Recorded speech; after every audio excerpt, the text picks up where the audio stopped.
மகாநதி அடுத்த வர எபிசோடில் என்ன நடக்க போகுது அப்படிங்கிறத பற்றி பார்க்கலாம். அதுக்கு முன்னாடி நம்மளோட சேனலை சப்ஸ்கிரைப் பண்ணாமல் பார்க்குற எல்லாருமே மறக்காமல் சப்ஸ்கிரைப் பண்ணிவிட்டு பாருங்கள். காவேரியும் விஜயும் சேராமல் ஒரு சைடு மனசு நொந்து போயிருக்காங்க. இது எல்லாமே பார்த்தீங்க அப்படின்னா யாருனால அப்படின்னா யமுனானால தான். இந்த மாதிரி கரெக்டாக விஜய் காவேரிக்கு சர்ப்ரைஸ் கொடுக்குற நேரம் பார்த்து யமுனா இந்த விஷயத்த சொல்லி எல்லா உண்மையும் உடச்சி காவேரியும் விஜயும் இப்படி பிரித்து வச்சுட்டாங்க. இந்த விஷயம் பார்த்தீங்க அப்படின்னா நிவினுக்கு தெரியவே தெரியாது. யமுனா நிவின் கிட்ட இந்த விஷயத்த சொல்லாமே வச்சுருப்பாங்க. எங்கே நிவின் நம்மளை திட்டுவாரோ கோச்சுக்குவாரோ அப்படின்னு சொல்லிட்டு சொல்லாமே வச்சுருப்பாங்க. ஆனால் நிவினுக்கு பார்த்தீங்கன்னா கொஞ்சம் யமுனா மேலே டவுட் வந்துடும். என்ன இவ அடிக்கடி அம்மா வீட்டுக்கு போயிட்டு வராளே, ஏதோ ஒரு மாதிரி இருக்கா, ஒருவேளை இந்த விஷயத்த போய் அவங்க சொல்லியிருப்பாளோ, இதனால அங்கே எதுவும் பிரச்சனையாக இருக்குமோ, காவேரி வாழ்க்கையில் எதுவும் பிரச்சனையாக இருக்குமோ, எல்லாமே பிரச்சனை, அப்படி எதுவும் பிரச்சனை ஆச்சுன்னா எல்லாமே நம்மனால தான் அப்படின்னு சொல்லிட்டு ஆயிருமே அப்படின்னு சொல்லிட்டு நிவின் நினைக்கிறாரு.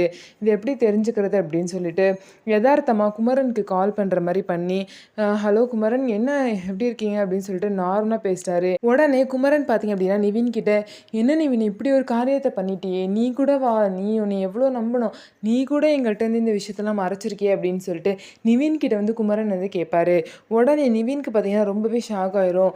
ஒருவேளை அந்த விஷயத்தை பற்றி தான் அந்த மாதிரி குமரன் பேசுகிறாரோ அப்படின்னு சொல்லிட்டு நிவின்க்கு பார்த்தீங்கன்னா டவுட் ஆயிரும். என்ன சொல்கிறீங்க குமரன், என்ன ஆச்சு, நான் என்ன பண்ணேன், என்னென்ன பண்ண சொல்கிற அப்படின்னு சொல்லிட்டு நிவின் குமரன் கிட்ட கேட்குறாங்க. அதுக்கு குமரன் சொல்கிறாங்க, எப்படி நீ காவேரி விஷயத்தை எங்ககிட்ட மறைச்ச, இவ்வளோ பெரிய உண்மையை உனக்கு எப்படி மறைக்க தோணுச்சு நிவின் அப்படின்னு சொல்லிட்டு குமரன் நிவின் கிட்ட கேட்குறாரு. அதுக்கு நிவின் சொல்கிறாரு, என்ன விஷயம்னா என்ன சொல்கிறீங்க அப்படின்னு சொல்லிட்டு, யமுனா எல்லாத்தையும் எங்ககிட்ட சொல்லிட்டா நிவின், இந்த மாதிரி காவேரி விஜயும் கான்ட்ராக்ட் மேரேஜ் தான் பண்ணாங்க அப்படிங்கிற விஷயமும், அந்த விஷயம் முன்கூட்டியே உனக்கு தெரியும் அப்படிங்கிற விஷயத்தையும் யமுனா எங்ககிட்ட சொல்லிட்டா. அதனால இப்போ பெரிய பிரச்சனையாகி இப்போ காவேரியை நாங்கள் கூட்டிகிட்டு வந்துட்டோம் அப்படின்னு சொல்லிட்டுலாம் குமரன் நிவின் கிட்ட சொல்கிறாரு. என்னது, காவேரியை கூட்டிகிட்டு வந்துட்டீங்களா, எதுக்காக காவேரியை கூட்டிகிட்டு வந்தீங்க, அவங்க 2 பேரும் இப்போ உண்மையாக தானே லவ் பண்ணி ஹஸ்பண்ட் அண்ட் ஒய்ஃபாக தானே வாழ்ந்துட்டுருக்காங்க, அப்படி இருக்கும்போது நீங்கள் எதுக்கு காவேரியை கூட்டிகிட்டு வந்தீங்க அப்படின்னு சொல்லிட்டு நிவின் கேட்குறாரு. அதெல்லாம் இல்லை நிவின், அவன் அப்படியே நடிக்கிறான், அவன் நடித்து காவேரி ஏமாற்றி வச்சுருக்கான். நாங்கள் எல்லாமே பார்க்குறப்ப தான் எங்கள் கண் முன்னாடி பேகை தூக்கிட்டு வெளியே போகும் அப்படின்னு சொல்லிட்டு காவேரியை சொன்னான். ஆனால் போனதுக்கப்புறம் பார்த்தீங்கன்னா காவேரின்னு சொல்லிட்டு நடிச்சிட்ருக்கான், வீட்டில் வேற பேசணுங்கிறான் அப்படின்னு சொல்லிட்டு விஜயை பற்றி குமரன் நிவின் கிட்ட சொல்லிட்டு இருப்பாரு. நிவின்க்கு பார்த்தீங்க அப்படின்னா ஒரே குழப்பமாயிரும். விஜய் எதுக்காக அப்படி பண்ணாரு, ஹாஸ்பிட்டலில் கூட காவேரி மேலே அவ்வளோ உயிராக இருந்தார், அப்படி தானே நம்ம நினச்சிட்டு இருந்தோம், அப்படி இருக்கும்போது எதுக்காக விஜய் இந்த மாதிரி ஒரு காரியத்தை பண்ணணும்னு சொல்லிட்டு நிவின்க்கு பார்த்தீங்கன்னா ரொம்பவே குழப்பமாயிருச்சு. இதில் வேறு ஏதோ விஷயம் இருக்குது அப்படின்னு சொல்லிட்டு, சரிண்ணே நான் நேரில் பேசிக்கிறேன் அப்படின்னு சொல்லிட்டு நிவின் சொல்லிட்டு ஃபோனை வச்சிருவாரு. இதுக்கப்புறம் பார்த்தீங்க அப்படின்னா நிவின் விஜய்க்கு கால் பண்ணி உடனே சாரி கேட்குறாங்க.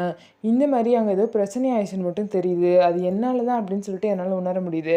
நான் வேணும்னு யமுனாட்ட சொல்லலை, யமுனா ரொம்பவே நோண்டி நோண்டி கேட்டா, அது ஒரு டைரியில் நான் எழுதி இந்த விஷயத்த பார்த்துட்டு யமுனா என்னை ரொம்ப டார்ச்சர் பண்ணனால இந்த விஷயத்த சொல்லிட்டேன் அப்படின்னு சொல்லிட்டு விஜய்கிட்ட சாரி சொல்கிறாங்க. அதுக்கு விஜய் சொல்கிறாங்க, ஏன் ப்ரோ எதுக்காக இப்படி பண்ணீங்க, நீங்கள் பழிவாங்க இதான் நேரமா, எல்லாம் கைகூடி வர நேரத்தில் நீங்கள் இந்த மாதிரி விஷயத்த போட்டு உடச்சிட்டிங்க, இதனால் காவேரி என்கிட்ட பிரித்து கூட்டிகிட்டு போயிட்டாங்க அப்படின்னு சொல்லிட்டு விஜய் அழுதுகிட்டே ரொம்ப சோகமாக சொல்லுவாங்க.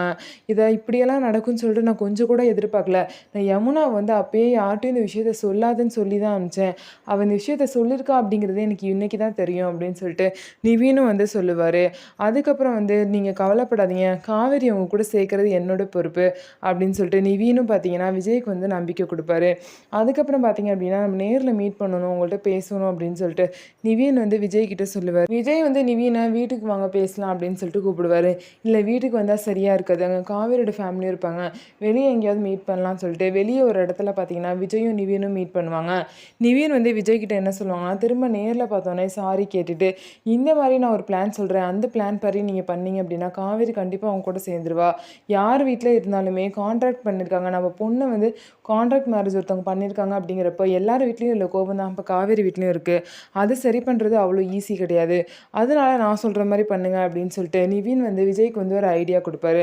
அந்த ஐடியா என்ன அப்படின்னா, காவேரி இந்த மாதிரி சில டாக்குமெண்ட்ஸ் இன்னும் சைன் வாங்க வேண்டியது இருக்குது அப்படின்னு சொல்லிட்டு, இந்த மாதிரி கான்ட்ராக்ட் முடிகிறதுக்கான டாக்குமெண்ட்ஸ்லாம் சில டாக்குமெண்ட்ஸ் சைன் வாங்க வேண்டியது இருக்குது அப்படின்னு சொல்லிட்டு காவேரியை பார்த்தீங்கன்னா நீங்கள் வீட்டுக்கு கூப்பிடாம டேரெக்டாக ஆஃபீஸ் கூப்பிடுங்க, ஆஃபீஸ் கூப்பிட்டு ஏற்கனவே நீங்கள் சர்ப்ரைஸ் ஏற்படுத்தி வச்சுருந்தீங்கல்ல, இந்த மாதிரி காவேரி எம்டி ஆகிறதுக்கான சர்ப்ரைஸ், அந்த சர்ப்ரைஸ் காவேரிக்கு கொடுங்க, அதாவது எம்டி ஆக போகிற அந்த டாக்குமெண்ட்ஸில் எதையாவது சைன் வாங்கிட்டு காவேரி வந்து இந்த மாதிரி ஆஃபீஸ்க்கு வரணும் அப்படின்னு சொல்லிட்டு சொல்லிடுங்க அப்படின்னு சொல்லிட்டு நிவின் வந்து ஐடியா கொடுப்பாரு. இதே மாதிரி பார்த்தீங்கன்னா விஜய்க்கும் இந்த ஐடியா வந்து ஓகேவா தோணும். அதனால விஜயும் இதே மாதிரி பண்ணிடுவார். விஜய் வந்து பார்த்தீங்கன்னா இந்த விஷயத்தை எப்படி காவேரி வீட்டில் போய் சேர்க்கறது, இதை வந்து நம்மலாம் போய் சொன்னால் சீரியஸாக எடுத்துக்க மாட்டாங்க, அதனால அது எப்படியாவது ராகினி மூலயமா வந்து போய் சொல்ல வைக்கலாம் அப்படின்னு சொல்லிட்டு ராகினிகிட்ட வந்து இந்த விஷயத்த சொல்லிடுவார். அதுக்கப்புறம் பார்த்தீங்கன்னா ராகினி வந்து இந்த மாதிரி சந்தோஷத்தில், ஓ இந்த மாதிரி டாக்குமெண்ட்ஸாக சைன் வாங்கி ஒரேடியாக பிரிய போகிறீங்களா அப்படின்னு சொல்லிட்டு சந்தோஷத்தில் போய் காவேரி வீட்டில் பார்த்தீங்கன்னா ரொம்பவே திமிரா, இன்னும் சில டாக்குமெண்ட்ஸில் காவேரி கிட்ட சைன் வாங்குற வேலை இருக்கான், அதெல்லாம் வாங்கினாதான் கம்ப்ளீட்டாக விஜயை விட்டு காவேரி வந்து பிரிய முடியுமா, அதுக்கப்புறம் நீங்கள் இருந்து கிளம்பிக்கோங்க தாராளமாக அப்படின்னு சொல்லிட்டு ராகினி பார்த்தீங்க அப்படின்னா காவேரி வீட்டில் போய் சொல்லிட்டு வந்துடுவாங்க. இதை கேட்ட சாரதாக்கு பார்த்தீங்கன்னா ரொம்பவே ஷாக் ஆயிரும். இன்னமும் அவன் திருந்தவே இல்லை பார்த்தியா, இப்போயாவது அவன் புத்தி ஒன்று புரியுதாடி அப்படின்னு சொல்லிட்டு காவேரி கிட்ட சொல்லுவாங்க. காவேரி பார்த்தீங்கன்னா அதை நினச்சி ரொம்பவே அழுவாங்க. அதுக்கப்புறம் போய் அதெல்லாம் என்னென்ன பண்ணணுமோ அதெல்லாம் பண்ணி முடிச்சுட்டு வந்து தொலைஞ்சிருங்க, அவனை தலை முழுக்கிட்டு வந்துடு, இனிமேல் அவன் வாழ்க்கையிலே வேணாம் அப்படின்னு சொல்லிட்டு சாரதா வந்து சொல்லுவாங்க. இவன் தனியாலாம் அனுப்ப முடியாது அப்படின்னு சொல்லிட்டு நானும் வரேன் அப்படின்னு சொல்லிட்டு சாரதா சொல்லுவாங்க. உடனே கங்கா, நீ இருமா, நீ வேணாம், நான் போயிட்டு வரேன் அப்படின்னு சொல்லிட்டு கங்கா வந்து சொல்லுவாங்க. பார்த்து நீ போனோமா சைன் போட்டோமா வந்தோமான் இருக்கணும், அவளை அவன்கிட்ட பேசக்கூட நீ வரக்கூடாது அப்படின்னு சொல்லிட்டு சாரதா வந்து ஸ்ட்ரிக்டாக சொல்லி அனுப்பிடுவாங்க. அதுக்கப்புறம் கங்காவும் காவேரியும் பார்த்தீங்க அப்படின்னா ஆஃபீஸ்க்கு போவாங்க. ஆஃபீஸ்க்கு போயிட்டு அங்கே வந்து விஜய் நிற்பார். விஜயை பார்த்தோன்னா காவேரி வந்து அழுவாங்க. விஜயும் வந்து ஒரு மாதிரி சோகமாக இருப்பார். அதுக்கப்புறம் பார்த்தீங்க அப்படின்னா என்ன டாக்குமெண்ட்ஸ் எதுவும் சைன் வாங்கணும்னு சொன்னீங்களாமே, ஏதோ கான்ட்ராக்ட் முடிய போகிறதுல, அதான் ஏற்கனவே போட்டாலே இனிமேல் என்ன இருக்குது அப்படின்னு சொல்லிட்டு கங்கா வந்து கேட்பாங்க. இல்லை இன்னும் 2 டாக்குமெண்ட்ஸ் இருக்குது, அதில் சைன் வாங்கி இது பண்ணாதான் ஃபுல்லாக வந்து இந்த கான்ட்ராக்ட் முடியும் அப்படின்னு சொல்லிட்டு விஜய் வந்து சொல்லுவார். உடனே கங்கா வந்து, ஓ உங்கள் வேலையை நீங்கள் கரெக்டாக தான் இருக்கீங்க, பார்த்துக்கொடி, இதை பார்த்தாவது கொஞ்சமாக திருந்து, உன் வாழ்க்கையை தொலைச்சிட்டு நிற்கிறது நீ மட்டும்தான் காவேரி, அவங்க வந்து அவங்க பணத்தை வச்சு என்ன வேணாலும் பண்ணலாம்னு நினச்சிட்ருக்காங்க, அதை மட்டும் நீ மனசில் வச்சுக்கோ, நீ இவ்வளோ நாள் நினச்சிட்டு இருந்தது எல்லாமே உண்மை கிடையாது, நீ அன்றைக்கி பேசுனதும் உண்மை கிடையாது, நான் என்ன சொன்னேனோ அதான் உண்மை அப்படின்னு சொல்லிட்டு கங்கா வந்து காவேரி கிட்ட சொல்லுவாங்க. காவேரியும் பார்த்திங்கன்னா அழுதுகிட்டே அந்த டாக்குமெண்ட்ஸ்லேயும் சைன் போட்டு முடிச்சிருவாங்க. வா கிளம்பலாம் அப்படின்னு சொல்லிட்டு காவேரி கையை பிடிச்சிட்டு கங்கா வந்து போவாங்க. எங்கே போகிறீங்க, நில்லுங்க அப்படின்னு சொல்லிட்டு விஜய் வந்து சொல்லுவாங்க.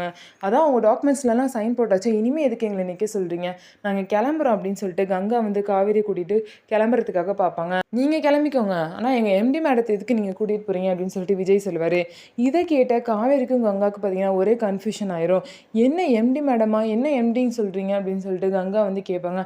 ஆமாம் காவேரி, இப்போ என்ன டாக்குமெண்ட்ஸில் சைன் போட்டான்னு நினச்சிட்ருக்கீங்க, இன்னையிலேருந்து காவேரி இந்த ஆஃபீஸோட எம்டி அப்படின்னு சொல்லிட்டு விஜய் வந்து சொல்லுவார். உடனே காவேரிக்கும் கங்காவுக்கு பார்த்தீங்கன்னா ரொம்பவே ஷாக் ஆயிரும். அதுக்கப்புறம் பார்த்தீங்க அப்படின்னா அந்த டாக்குமெண்ட்ஸ் வந்து எடுத்து பார்க்கும்போது தான் தெரியும், இந்த மாதிரி காவேரிக்கு வந்து 50% ஷேரை எழுதி வச்சதாகவும் காவேரி வந்து இந்த ஆஃபீஸ்க்கு எம்டி ஆக்கியிருக்கிறதும் விஷயம் வந்து எல்லாத்துக்கும் தெரிய வரும்.